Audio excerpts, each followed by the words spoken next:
Kecuali Novi dia nggak ngerti bahasa Indonesia, makanya ya udah suruh dia sekolah lagi aja. Efeknya adalah kena anak saya. Anak saya jadi ditanya, apa sih pekerjaan mama kamu? Apa sih arti kata? Ini Indonesia. Tidak ada gambar naga. Ini gambarnya nih.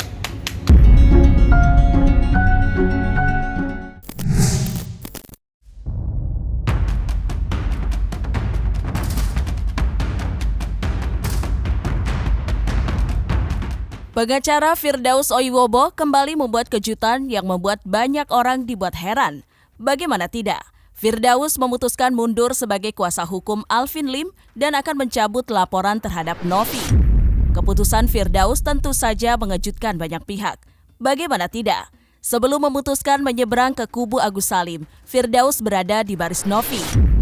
Dan kini kembali Firdaus mengambil langkah mengejutkan usai menyatakan mundur sebagai kuasa hukum Alvin Lim. Dan enggan terlibat lagi masuk ke dalam pusaran konflik Agus dan Novi. Tidak itu saja, Firdaus juga akan mencabut laporannya terhadap Novi saat disinggung mengenai laporan terhadap Novi yang akan dicabutnya. Firdaus menjelaskan hal itu ia lakukan usai bertemu dan berdiskusi dengan Pablo Benua. Namun begitu, Firdaus mengajukan satu syarat yang harus dipenuhi Novi jika ingin laporannya benar-benar dicabutnya. Lantas apa syarat yang diajukan Firdaus Oiwobo kepada Novi? Dan seperti apa tanggapan masing-masing pihak, baik dari pihak Novi maupun Alvin Lim? Perkembangannya rencana mau saya cabut ya, karena saya udah ada bicara dengan rekan saya ya, Adinda Pablo tadi malam.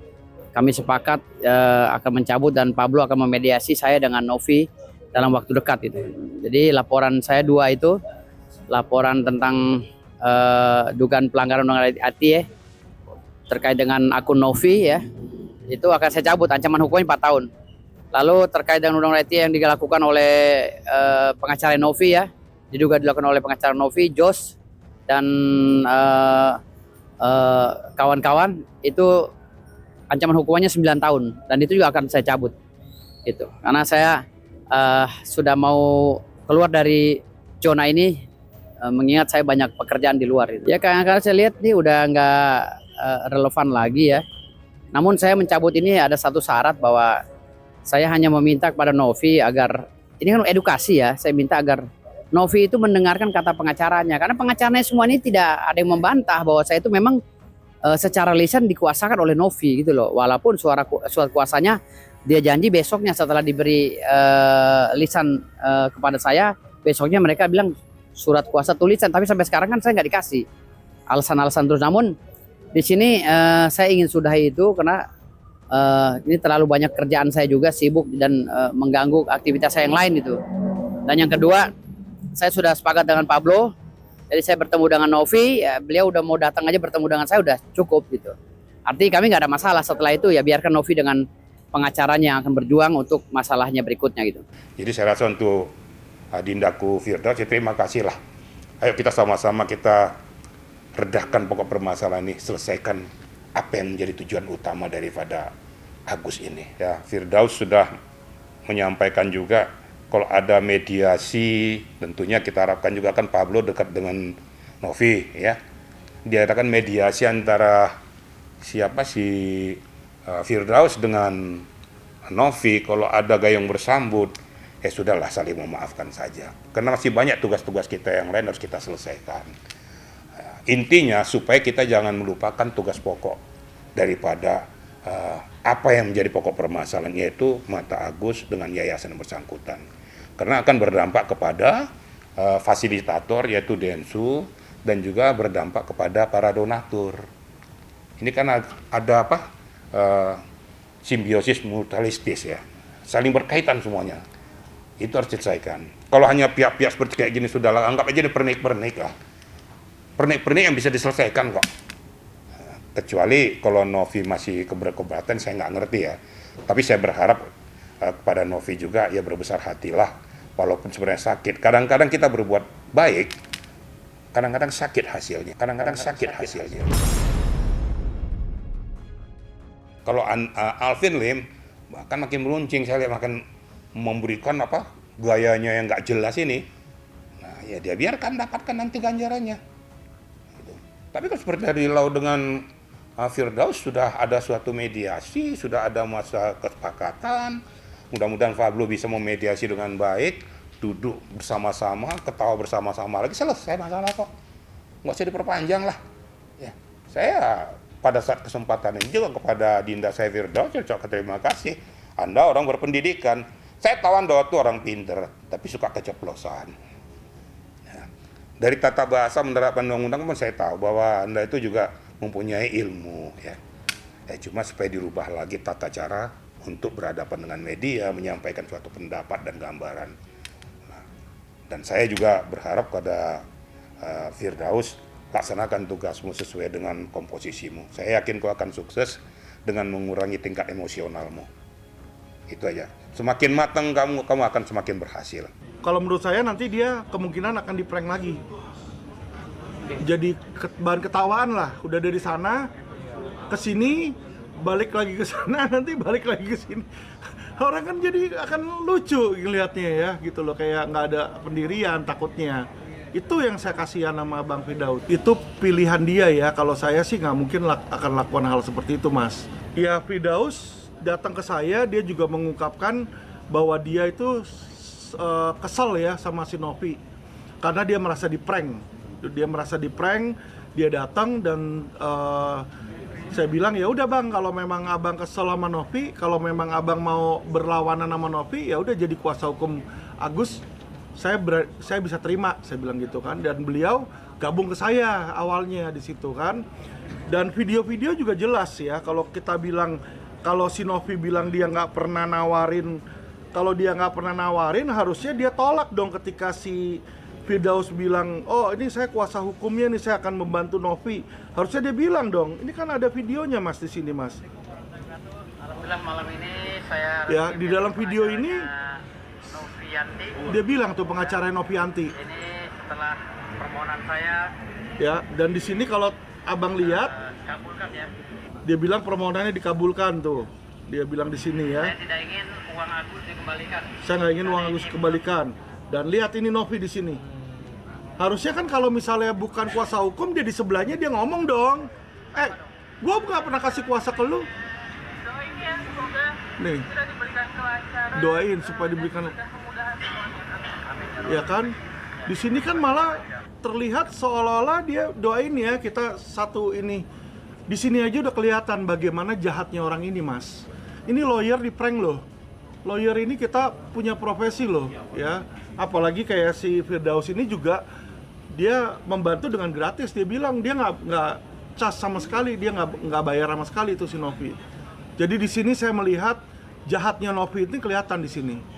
Kalau dia serahkan uang itu dari kapan-kapan ke Agus, nggak akan ada masalah ini, Mas. Nggak akan ada masalah ini, Mas.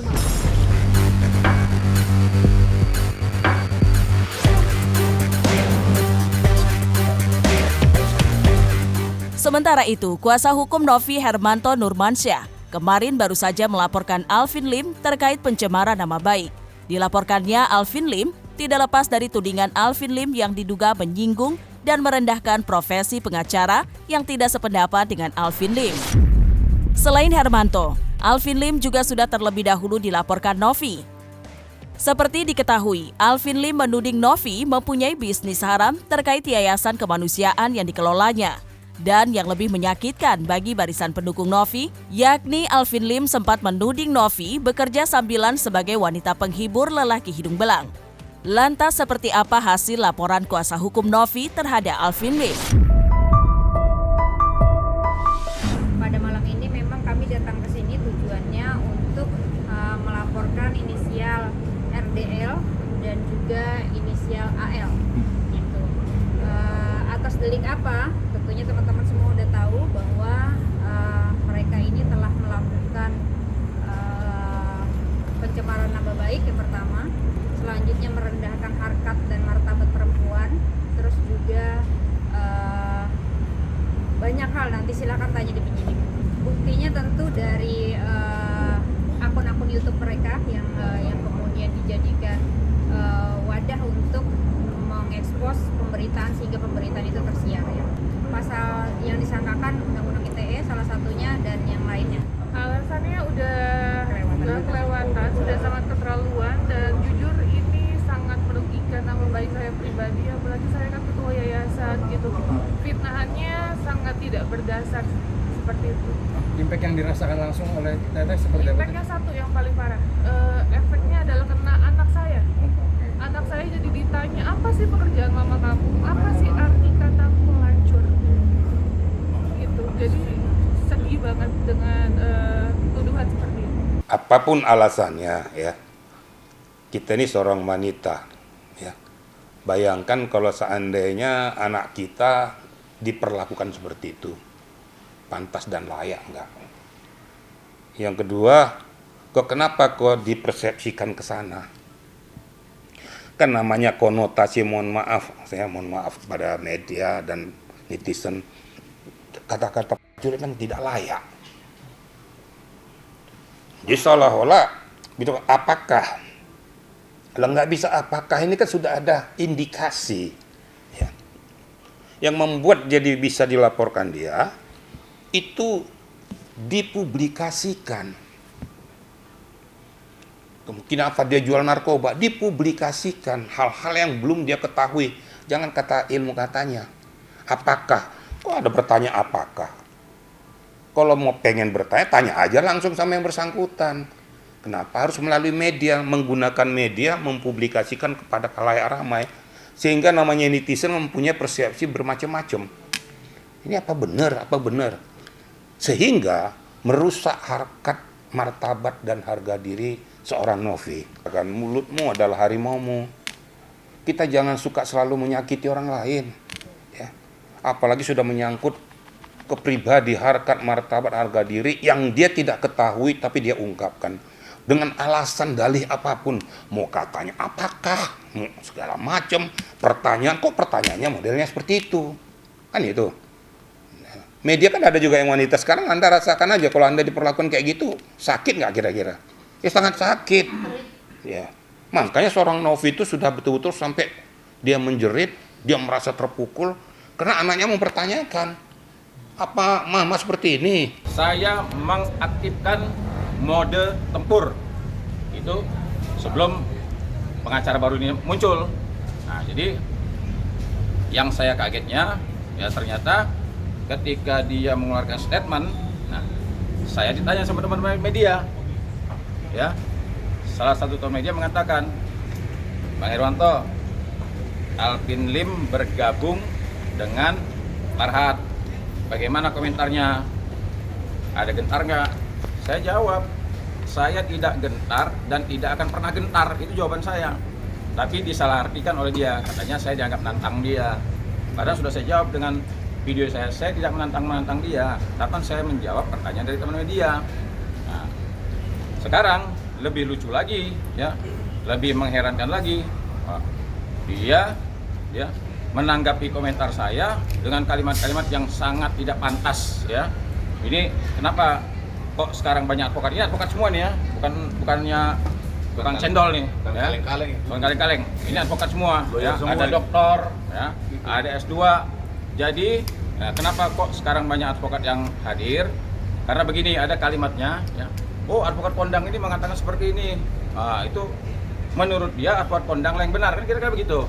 Ya. Advokat yang tidak sepaham dengan pendapat hukum dia, advokatnya tolol, goblok, dibilang gitu kan. Nah, sekarang ini advokat hadir di sini semua nih. Nah, ini sepakat kita ya menganalisa bahwa perkara ini Novi di pihak yang benar. Nah, jadi menurut analisa dia, ya kemungkinan dugaan kita ini semua kan, semua. Nah, itu satu. Yang kedua, dengan lantangnya dia, wah menyebut nama saya Herwanto, bahkan dia bilang, ya, Mas, siapa dia nggak kenal, saya nggak tahu dia itu jadi advokatnya kapan, ya. Padahal harusnya dia komentari hal-hal yang baik-baik saja, ya. Dan juga saya sudah mengatakan ya. Janganlah ya, sejak dia muncul nyebut nama naga ya. Saya ingatkan nih ya, ini Indonesia, Bung. Ya, ini Indonesia. Tidak ada gambar naga. Ini gambarnya nih.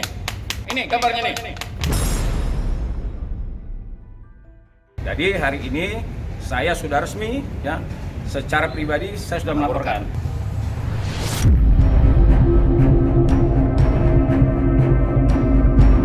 Novi akhirnya mengambil tindakan tegas dengan melaporkan Alvin Lim pada Minggu kemarin. Keberadaan Alvin Lim yang saat ini menjadi kuasa hukum Agus Salim seperti hendak memperpanjang permasalahan Agus dan Novi. Sebelum Novi melaporkan, Alvin Lim sudah terlebih dahulu melaporkan Novi, bahkan menyatakan perang dengan netizen pendukung Novi yang dianggap membawa isu SARA dengan menyerang pribadi dan keluarganya. Namun lepas dari konflik Alvin Lim dan Novi, sejumlah pihak mengkhawatirkan jika kemunculan Alvin Lim yang terus menyerang Novi secara membabi buta akan mempengaruhi upaya perdamaian Agus Salim dan Novi yang diinisiasi Kemensos dalam waktu dekat ini. Lantas apa tanggapan Alvin Lim usai ditinggal kuasa hukumnya? Itu hak dia, silakan lapor. Tapi saya yakin laporan polisinya nggak bakal bisa jalan dan nggak bakal bisa masuk pengadilan karena menurut saya tidak cukup unsur di situ ya. Polisi akan memeriksa ahli bahasa dan ahli bahasa akan melihat apakah itu sebuah tuduhan ataukah itu sebuah pertanyaan, dan itu adalah dua hal yang berbeda. Apakah dari A, B, C, kata apakah itu adalah perkataan pertanyaan. Semua orang udah tahu lah. Yang ngerti bahasa Indonesia ya. Kecuali Novi dia nggak ngerti bahasa Indonesia, makanya ya udah suruh dia sekolah lagi aja. Terus kalau kata-kata saya membuat dia tersinggung, bodo amat, ya kan? Pendapat saya seperti itu kok, gitu. Lu terima nggak terima, ya kan? Setiap orang kan boleh punya pendapat berbeda. Kenapa mesti menyesal? Orang kayak begitu kok disesalin. Yang ada itu dia kerahkan dia punya cyber, dia serang orang-orang, dia serang anak saya dan teman baik dia yang dia sebut namanya sebagai salah satu dari 3 orang itu, asam lambung itu juga kan nyerang anak saya dengan sengaja. Berarti kan memang sudah secara terstruktur dia lakukan hal itu untuk apa? Untuk membuat saya emosi sebenarnya kan. Tapi bagi saya itu cuma angin lalu aja. Ketika orang mengambil uang milik orang buta, itu menurut saya nggak baik itu orang yang kayak begitu. Ya, jadi dia bisa berpikir diri dia baik. Bagi saya diri dia nggak baik. Udah deal sekalipun di sini sudah damai katanya, sampai detik ini uangnya tetap tidak dikembalikan ke Agus. Itu kenapa kalau kayak begitu? Orang kan butuh untuk pengobatan. Mensos juga udah bilang kembalikan. Saya juga baru kali ini ya mendengar ada advokat yang ngomong itu kayak nggak ada remnya gitu, ya ngebaca begini terus ini walaupun kata dia itu kan pertanyaan, iya pertanyaan. Tapi pertanyaan itu yang pantas gitu loh. Orang nanya kok mencemarkan. Justru orang nanya itu karena orang itu nggak tahu. Ya, jadi beda antara orang nggak tahu sama orang yang tahu, berasa tahu dan dia ngomong sembarangan gitu loh. Ya kalau saya bilang, oh saya tahu nih Jokowi adalah seorang koruptor misalnya. Nah berarti saya mencemarkan dia, saya harus membuktikan dulu. Bener nggak Jokowi koruptor? Kalau ini kan saya nggak bisa buktiin karena memang dari pertama saya bertanya. Terus apalagi menuduh orang jangan-jangan ini, jangan-jangan itu. Nah, ini yang sangat saya sayangkan. Saya lama ya berhadapan dengan pengacara manapun, ya tidak ada kalimat-kalimat yang mulutnya kayak kalau orang Betawi itu kagak ada saringannya. Pertama, kalau dibilang asal ngomong doang, kagak asal ngomong. Semua ngomongan saya berdasarkan dasar hukum, Mas. Seperti yang saya bilang tadi, ya kan? SARA, contoh. SARA itu sudah direvisi. Ya, jadi institusi itu kalau Anda lihat di penjelasannya dan SKB 3 Menteri, bukanlah SARA. Jadi saya nggak asal ngomong. Saya ngomong berdasarkan hukum. Kedua, kalau dibilang saya mencari kasus-kasus yang pansos, salah. Untuk meluruskan, saya diminta oleh Bang Farhad untuk ikut. Bukan saya yang meminta Agus. Ya, beda loh. Kalau saya yang datang bilang, masukin saya dong jadi kuasa hukum, ini kagak.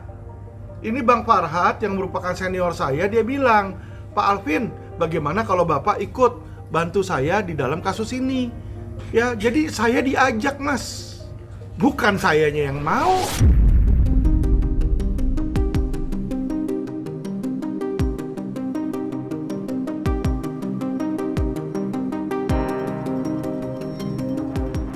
Nah, selesai sudah Cumi Lovers. Saksikan terus Cumi Camp Indep, kabar lengkap, mendalam, dan akurat dari narasumber terpercaya.